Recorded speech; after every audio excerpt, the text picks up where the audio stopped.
Assalamualaikum all of you.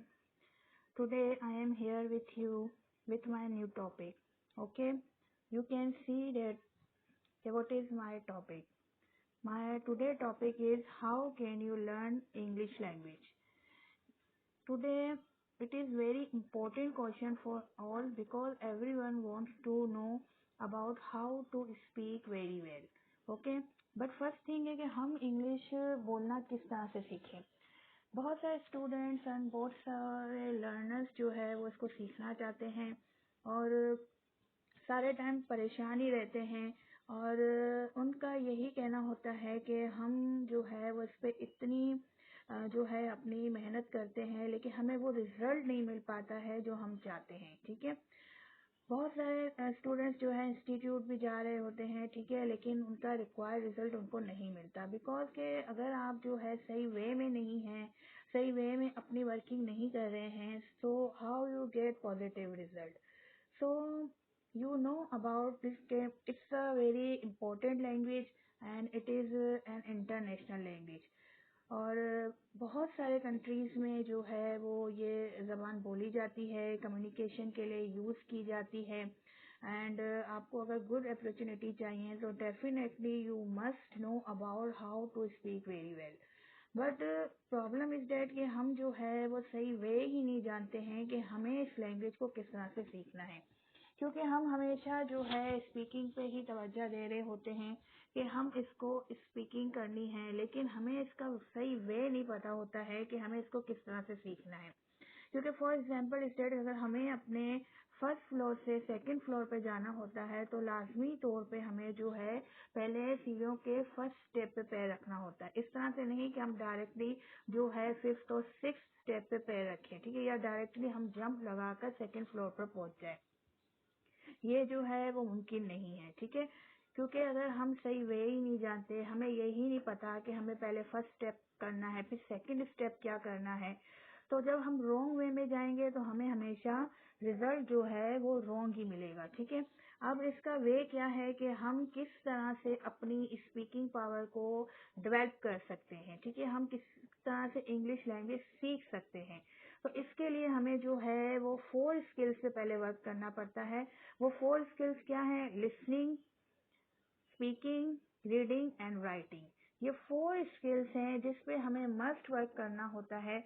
लेकिन हम हमेशा क्या करते हैं, हम हमेशा अपनी सिर्फ स्पीकिंग को देखते हैं, स्पीकिंग पे ही करने होते हैं, क्योंकि हम ये कहते हैं कि हमें दूसरी चीज़ों की नीड ही क्या, हमें तो रीडिंग करना भी आती है, राइटिंग करना भी आती है और लिसनिंग का तो मसला ही क्या है, हमारे 2 कान हैं तो अच्छी तरह से सुन तो सकते ही हैं. अब प्रॉब्लम रह जाता है कि इस लैंग्वेज को बोला कैसे जाता है. लेकिन प्रॉब्लम ये नहीं है बोलना, प्रॉब्लम वो वे है जो काफी लोग गलत यूज करते हैं, गलत वे से आते हैं. ठीक है, अगर आप किसी गलत वे से किसी जगह जाएंगे तो कभी भी आप अपनी मंजिल पे नहीं पहुंच सकते हैं. ठीक है, तो इसी तरह किसी भी लैंग्वेज को सीखने के एक वेज होते हैं कि आपको फर्स्ट स्टेप क्या करना है, सेकंड क्या करना है, थर्ड क्या करना है. ठीक है, इस तरह से आपको स्टेप वाइज जो है वो इन चीजों पे जाना होता है. ठीक है, अब ये होता है कि सबसे पहले जो हमें वर्क करना है वो रीडिंग एंड राइटिंग स्किल्स की होती है. अब बहुत सारे स्टूडेंट्स का क्या कहना होता है कि रीडिंग तो हमारे बाएं हाथ का खेल है और राइटिंग तो हम स्कूल के जमाने से करते हुए आ रहे हैं, टेंसेस तो हमारे बाएं हाथ का खेल है, ऐसे हम आराम से लिख सकते हैं, आर्टिकल्स हमें पता है. रीडिंग करना हो तो रीडिंग तो हम आराम से कर लेते हैं. लेकिन क्या आप कभी अपने आप से ये सवाल करते हैं कि वाकई में हमें प्रॉपर रीडिंग आती है? काफी लोग रीडिंग कर लेते हैं लेकिन वो एक सिंपल वर्ड के करेक्ट प्रोनाउंसिएशन भी नहीं जानते हैं. तो यही हमारी मिस्टेक होती है, क्योंकि हम ये समझते हैं कि हमें सब कुछ आता है.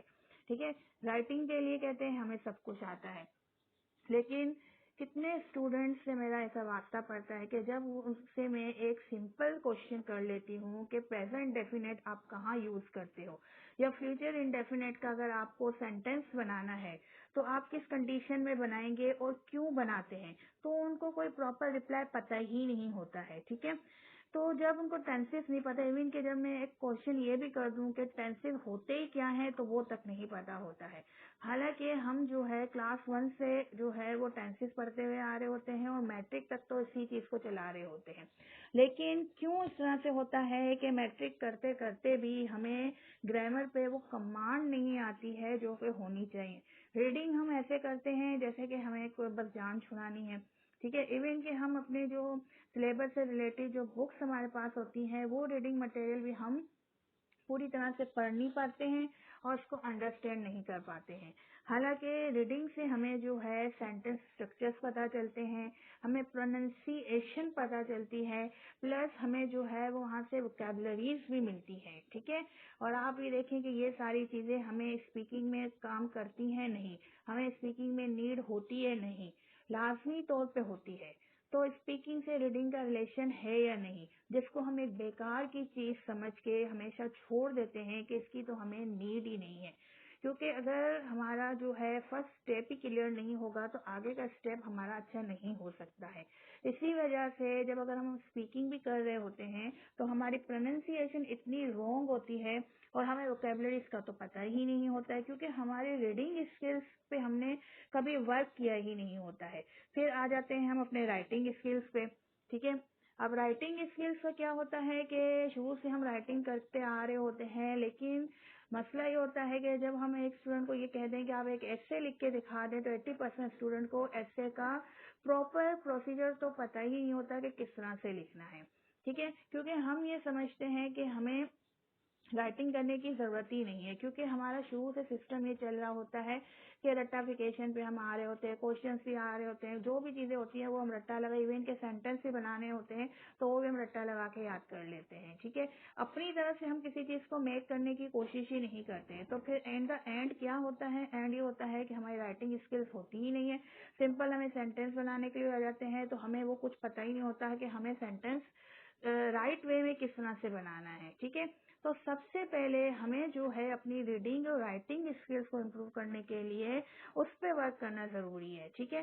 तो उस पर पहले वर्क करें, उसको इम्प्रूव करें, तभी आप जो है वो आगे जा सकते हैं। अब राइटिंग पे इम्प्रूव करने के लिए हमें अपने ग्रामर सेशन जो है वो स्ट्रॉन्ग करना होता है, ठीक है। जिसको हम बिल्कुल बेकार का समझ लेते हैं कि ग्रामर की इतनी नीड नहीं है, या अगर हमें सिंपल टेंसेस भी आ जाते हैं तो ये भी बहुत होता है, इस तरह से नहीं है। अगर सिर्फ हमें जो है ग्रामर की नीड ही नहीं होती तो फिर इसमें हमें एक लैंग्वेज में उसको पर्पस ही क्या होता है इस ग्रामर का। Okay, now how we improve are reading skills. Okay, reading skills को हम किस तरह से कर सकते हैं, इसके लिए हम ज्यादा जितनी ज्यादा रीडिंग कर सकते हैं, जितनी बुक्स पढ़ सकते हैं, ठीक है, हम कर सकते हैं। हम न्यूज़पेपर से कर सकते हैं, हम मुख्तलिफ स्टोरीज पढ़ सकते हैं, उससे हमें जो है सेंटेंस मेक करने का सेंस आता है कि हमें सेंटेंस कैसे मेक करना है, कौन सी वोकैबुलरी कहाँ पे यूज करना बेटर है, ठीक है। तो और प्रोनाउंसिएशन को करेक्ट करना बहुत जरूरी होता है। अगर प्रोनाउंसिएशन हमारी सही नहीं है तो हमारी स्पीकिंग कभी भी सही नहीं हो सकती है। और यहीं पे काफी स्टूडेंट्स का प्रॉब्लम आता है कि वो स्पीकिंग तो सीख लेते हैं लेकिन प्रोनाउंसिएशन उनकी कभी भी सही नहीं होती, क्योंकि उनकी बेसिक ही इतनी रॉन्ग होती है, फर्स्ट स्टेप ही इतना रॉन्ग होता है कि आगे का स्टेप उसका क्लियर हो ही नहीं पाता है, ठीक है। राइटिंग स्किल्स करने के लिए, राइटिंग के लिए हम जो है ग्रामर पे वर्क नहीं करते, हम उसका स्ट्रक्चर तो सीख लेते हैं लेकिन उसकी प्रैक्टिस नहीं करते हैं, ठीक है। हम समझ तो लेते हैं, एक्सप्लेनेशन है कि ये चीज कहाँ यूज करनी है, किस तरह से यूज करनी है, लेकिन जब हमें सेंटेंस मेक करने की बारी आती है तब हमें समझ ही नहीं आता है कि हमें सेंटेंस लिखना किस तरह से। तो ये जो है हमारा ऑल ओवर जो है वो हमारा जो है ये लेक है कि हम जो है प्रैक्टिस नहीं करते हैं। तो सारी डिपेंड्स हमारी जो है वो प्रैक्टिस पे आ जाती है कि सबसे पहले हम अपने रीडिंग एंड राइटिंग स्किल्स पे वर्क करें और इसको इम्प्रूव करने के लिए इसको करें। अब लिसनिंग स्किल्स है। अब लिसनिंग स्किल्स का क्या है, यही है कि भाई सुनना कौन सा बड़ा मसला है, हम तो डेली सुनते रहते हैं, लेकिन लिसनिंग स्किल हमारी बहुत इम्पोर्टेंट होती है। अगर हम किसी की लैंग्वेज को अंडरस्टैंड ही नहीं कर सकते हैं तो हम उसके साथ बात क्या करेंगे, उससे कम्युनिकेट क्या करेंगे, ठीक है। वो हमसे अपने आइडियाज और अपनी थ्योरीज किस तरह से शेयर करेगा, क्योंकि अगर हमें सुनने की सलाहियत ही नहीं है, ठीक है, अगर हमारे सामने कोई इंग्लिश में बात कर रहा है तो हमें समझ ही नहीं आता है कि वो क्या कर रहा है। तो सबसे पहले यही होता है कि हमें अपने लिसनिंग स्किल्स को भी बेटर करना होता है। अब लिसनिंग स्किल को हम किस तरह से बेटर कर सकते हैं, डेफिनेटली हम लिसन करेंगे तब हम लर्न करेंगे, ठीक है। इससे हम जो है इंग्लिश मूवीज सुन सकते हैं, कार्टून सीरीज को सुन सकते हैं, ठीक है, इंग्लिश स्पीचेस को सुन सकते हैं। इससे हम जो है अपनी लिसनिंग को बहुत बेटर कर सकते हैं, ठीक है। अब ये होता है कि काफ़ी स्टूडेंट्स ये भी कह रहे होते हैं कि लिसनिंग तो हम करते रहते हैं, ये कोई मसला नहीं है, लेकिन प्रॉब्लम ये है कि यही सारा मसला है कि लिसनिंग तो आप कर रहे होते हैं लेकिन जिस वे से करना होता है वो नहीं कर पा रहे होते हैं, क्योंकि लिसनिंग का जो डायरेक्ट लिंक होता है वो आपकी स्पीकिंग से होता है। जो आप लिसन करोगे वही आप स्पीक करोगे, ठीक है। तो इसलिए जो गुड लिसनर होता है, ठीक है, वही हमेशा गुड स्पीकर होता है, और बैड लिसनर जो है वो हमेशा बैड स्पीकर होता है, ठीक है। तो आपकी जो स्पीकिंग पावर है वो आपकी लिसनिंग से रिलेटेड होती है। अब आप ये देखें, ठीक है, कि एक स्मॉल चाइल्ड है जिसको कुछ बोलना ही नहीं आता, ठीक है, लेकिन जब सबसे पहले वो बोलता है तो कौन सा वर्ड बोलता है, डेफिनेटली वो वर्ड बोलता है जो उसके पेरेंट्स बोलते हैं, ठीक है। जो लैंग्वेज उसके पेरेंट्स घर में बात कर रहे होते हैं वही लैंग्वेज वो यूज कर रहा होता है, वही सीख रहा होता है। अब वो किस तरह से सीखता है, वो किसी स्कूल तो गया नहीं है, ठीक है, उसने कोई रीडिंग मटेरियल तो पढ़ा नहीं है, ना ही कोई उसने कोई ग्रामर सीखी हुई है, ठीक है। तो वो किस तरह से वही लैंग्वेज बोलता है जो उसके पेरेंट्स बोल रहे होते हैं, डेफिनेटली अपनी लिसनिंग से। वो लिसन करता है और ऑब्जर्व करता है, ठीक है, और जो बात उसके पेरेंट्स बोल रहे होते हैं, जो लैंग्वेज उसकी बोल रहे होते हैं, वही वर्ड्स वो बोलता है। स्टार्टिंग में वो समझता नहीं है कि इसकी मीनिंग क्या है, उसको उसकी स्पेलिंग्स नहीं पता होती हैं, ठीक है, उसको कोई भी ग्रामर से रिलेटेड कुछ भी उसको नॉलेज नहीं होती है, लेकिन सिर्फ वो ऑब्जर्वेशन से और लिसनिंग से जो है वो एक लैंग्वेज सीख लेता है, ठीक है। तो लिसनिंग का रिलेशन इसीलिए स्पीकिंग से होता है, ठीक है। अगर पेरेंट्स जो है वो सिंधी में बात कर रहे हैं तो लाजमी बच्चा सिंधी का ही वर्ड पहले बोलता है। अगर जो है पेरेंट्स जो है इंग्लिश में बात करते हैं तो लाजमी बच्चा इंग्लिश ही बात करता है।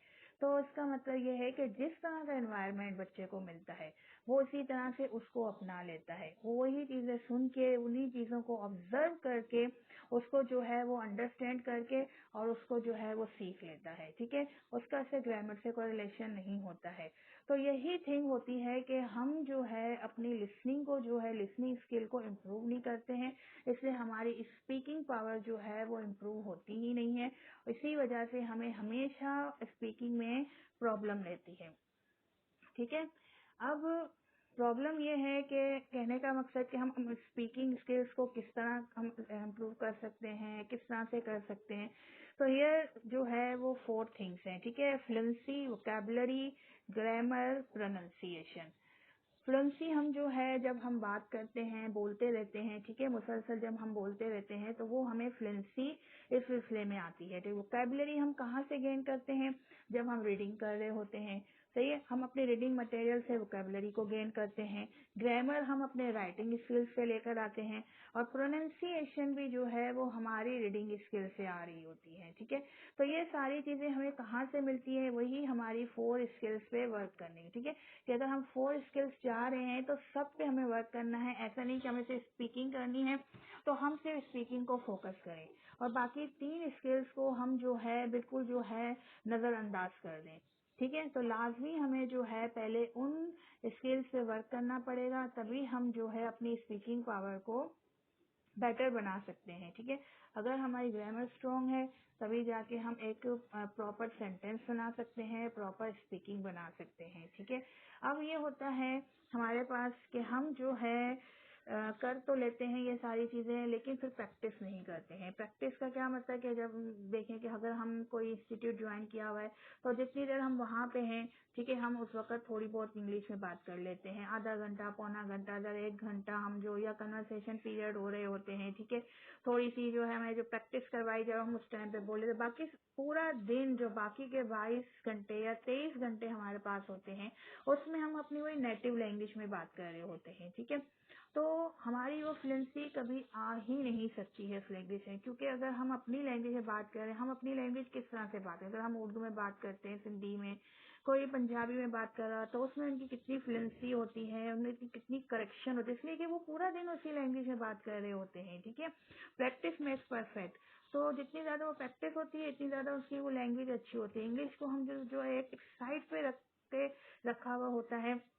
हम चाहते तो हैं अच्छी इंग्लिश बोलना, लेकिन उसके लिए उस वे में जितना वर्क करने की जरूरत है, जितना टाइम देने की जरूरत है, वो हम नहीं दे पाते।